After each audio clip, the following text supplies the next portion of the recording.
Marshall Rosenberg, the founder of nonviolent communication, used to have this saying that when I first came in, I just thought, oh, really? And the saying is, he wanted us to not do anything that we couldn't do with the same level of joy a child might feel who was feeding a hungry duck. And I just felt, I actually felt discouraged the first time I heard it. It's like, that is really kind of impossible. And I don't get how a person can do that. But I tell you, today I totally get what he was saying.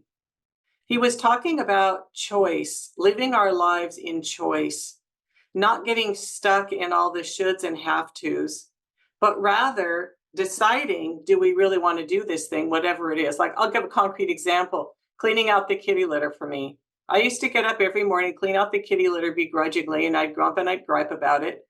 And then once I finally got what Marsha was saying, I started thinking, okay, why am I cleaning out this kitty litter? Because I care about my cat and I want her to have a clean environment. And she especially was one of those cats that was extremely unhappy if her kitty litter wasn't cleaned out. And so it was about bringing more joy to her life. Or why did I used to take my mom to the grocery store, even though it was a very long and involved process, and she was she moved it much more slowly than I did. And so it took a lot of kind of emotional energy to get her to a store because I wanted to support her life, because I wanted to spend time with her, because I had needs for love and contribution and care for my mom, because I wanted to feel good about myself as a daughter. I mean, just like a gazillion needs met by taking my mom to the grocery store when she was alive. If I just focused on all the ways that it's hard, then I'm really missing so much of the experience, and I'm taking my own choice out of it. So that's what I think Marshall was pointing to, and I think it fits perfectly in this focus of positivity. Also, according to Dr. Friedrichsen, these are the following things that can happen if we do this. First of all, it feels good. It sparks positive feelings in us. It makes us take in a little bit of what's good. It just feels good.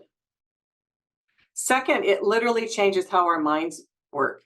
It literally changes it because we're focused elsewhere from the negative, and we're starting to take in sort of like a bigger perspective of our life and our world.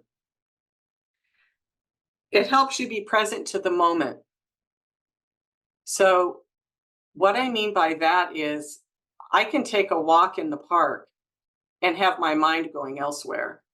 But if I take a walk in the park and I'm actually noticing the smells that I'm smelling, or enjoying the smells, or looking at the animals or the little kids playing, or the kids playing soccer or whatever, then it brings me right here back to my moment, back to this moment. Or if I'm taking my mom to the grocery store and I'm noticing that I'm really happy to be supporting her and she looks really good today, or meaning healthy, it gives me a different perspective.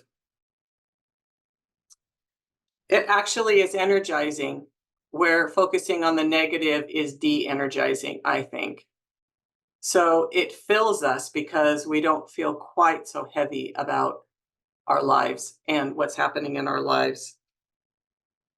It builds physical health. In Barbara Friedrichsen's book, she talks about how one of her clients had tried and tried and tried to get pregnant. Her and her husband wanted so badly to have children, and they just weren't able to get pregnant. They did all these medical procedures, couldn't get pregnant. So she started practicing positivity, and she got pregnant pretty quickly. And then Dr. Friedrichsen had the exact same situation happen.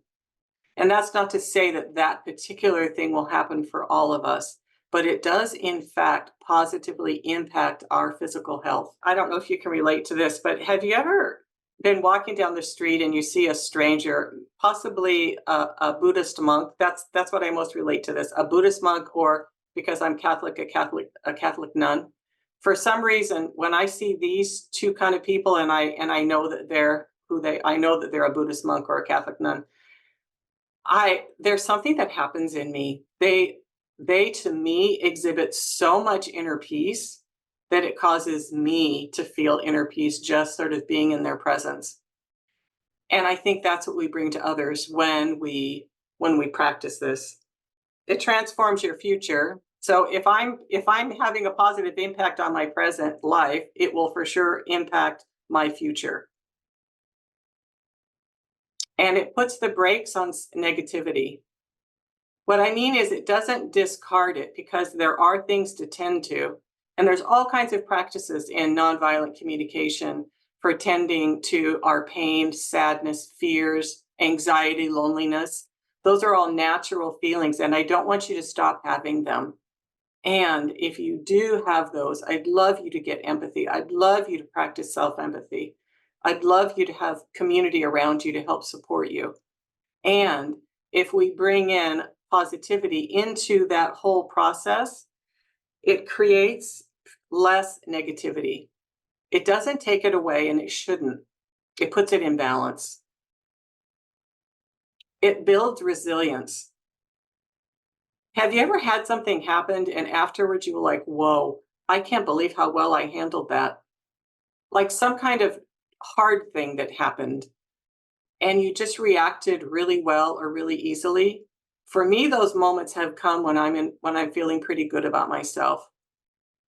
Or I'll tell you something else for me that I noticed in my relationship with my spouse. When I'm feeling good about myself and centered and grounded, I absolutely love our relationship. I love everything about it. I feel good in it. I feel good about me in it. I feel good about her. I just really enjoy our relationship. When I'm feeling less secure or insecure in some way or scared or sad, and that's the primary expression that I'm having, I start to feel grumpy in our relationship and I start to be more judgmental of her and me. I think this is fascinating. I was actually fascinated when I first noticed this, how much it does come back to me, how much enjoyment I have in the relationship. And it literally increases your lifespan.